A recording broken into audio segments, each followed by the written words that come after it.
بسم اللہ الرحمن الرحیم۔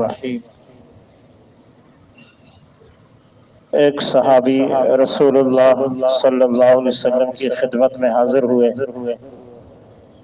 اور چند ایک گناہ گنوائے، فرمانے لگے اللہ کے نبی، مومن یہ گناہ کر سکتا ہے اور مومن سے یہ گناہ ہو سکتا ہے؟ اللہ کے نبی نے فرمایا جی ہاں، مومن سے یہ گناہ ہو سکتا ہے۔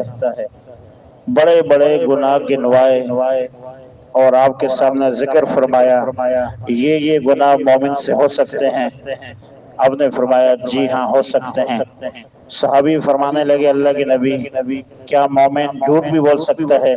تو اللہ کے نبی نے فرمایا نہیں، مومن کبھی جھوٹ نہیں بول سکتا۔ اور آپ صلی اللہ علیہ وسلم نے قرآن کریم کی ایک آیت تلاوت فرمائی، انما یفتری الکذب الذین لا یؤمنون بآیات اللہ۔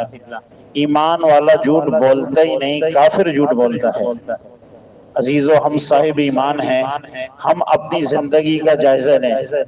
24 گھنٹے کی زندگی میں ہم کتنی مرتبہ جھوٹ بولتے ہیں؟ 2 پیسوں کی خاطر، 2 ٹکوں کی خاطر ہم اپنا ایمان بیچ دیتے ہیں۔ جھوٹ بولنے کا مطلب یہ ہے کہ ہم نے اپنے ایمان کو خراب کیا ہے۔ تو ہمیں اس کا ضرور خیال رہنا چاہیے کہ جھوٹ سے کمایا ہوا پیسہ کبھی اس میں برکت آ ہی نہیں سکتی۔ ساری زندگی ہم برکت کی دعائیں کرتے رہے، دعائیں کرواتے رہیں، تلاوتیں پڑھتے رہیں، تسبیح چلاتے رہیں کہ کاروبار میں ترقی آ جائے۔ جس معاشرے کے اندر، جس کاروبار کے اندر اور جن زبانوں پر جھوٹ بولا جاتا ہو، وہاں تو اللہ کی لعنت بستی ہے۔ لعنت اللہ علی الکاذبین۔ قرآن کریم کے اندر اللہ رب العالمین فرما رہے جھوٹے پر اللہ کی لعنت ہے۔